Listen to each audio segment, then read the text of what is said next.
اعظم بھوکے پیاسے عبادت میں مصروف ہے، شیطان آیا بادل بن کر، بڑا نورانی بادل ہے، اس کی نورانی کرنیں ہیں۔ حضور غوث اعظم نے اس بادل کی طرف دیکھا، اچانک سے بادل سے آواز آئی،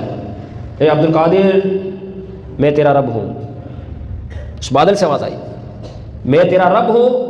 میں نے تیری ساری عبادتوں کو قبول کر لیا، تو میرا مقبول بندہ بن گیا، لہٰذا آج سے تیرے لیے عبادت نہیں، کیونکہ جو چیزیں تیرے لیے حرام تھی میں نے سب تیرے لیے حلال کر دی۔ جیسے یہ بات سنی عبد القادر جیلانی رضی اللہ تعالیٰ عنہ نے سمجھ گئے۔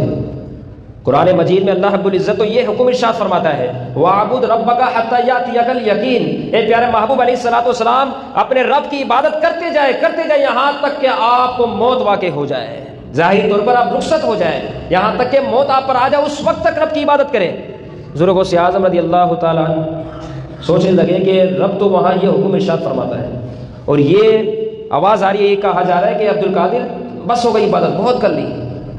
میرے محبوب کی تو یہ شان ہے کہ رات ساری قیام میں گزار دیا کرتے تھے، پاؤں میں ایڑیوں میں ورم پڑ جایا کرتے تھے، سخت دکھنے کی حالت ہو جایا کرتی تھی، پھر بھی رب کی عبادت سے پیچھے نہیں ہٹتے تھے۔ تو یہ اعلان ہو رہا ہے کہ رب کی عبادت اب نہ کر، حرام چیزیں تیرے لیے حلال کر دی گئی۔ فوراً جیسے یہ بات آپ نے سنی، تعوذ یعنی اعوذ باللہ من الشیطان الرجیم پڑھا، اس کے بعد فوراً لا حول ولا قوت الا باللہ العلی العظیم پڑھا۔ جیسے یہ پڑھا فوراً جو نورانی بادل تھا جس میں سے نورانی کرنیں نکل رہی تھی، فوراً وہ دھواں بن گیا،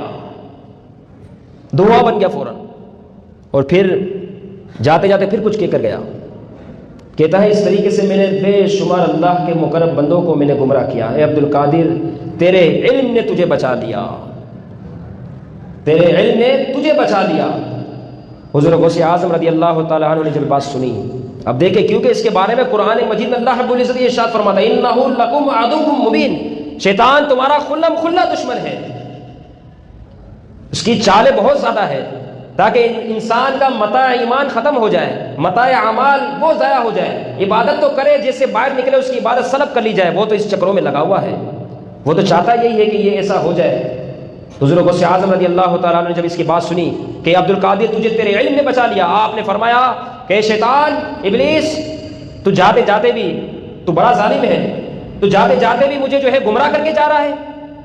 جاتے جاتے بھی تو گمراہ کر کے جا رہا ہے۔ آپ فرماتے نہیں، تو نے بات ہی غلط کی، مجھے میرے علم نہیں بچایا بلکہ مجھے تو میرے رب کے فضل نے بچا لیا۔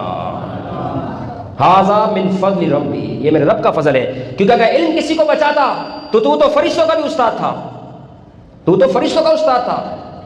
اور تیرا تو بڑا روب دبدبا تھا، تیرے پاس تو بہت زیادہ علم تھا، بچا تجھے علم نے کہاں بچایا؟ یہ میرا رب کا فضل ہے جس کی وجہ سے میں بچ گیا۔ پھر جاتے جاتے کہتا ہوا گیا، اس طریقے سے بھی اس مقام و مرتبے پر بھی میں نے بے شمار اللہ کے مقرب بندوں کو گمراہ کر دیا، کیونکہ ہم میں سے اگر کوئی شخص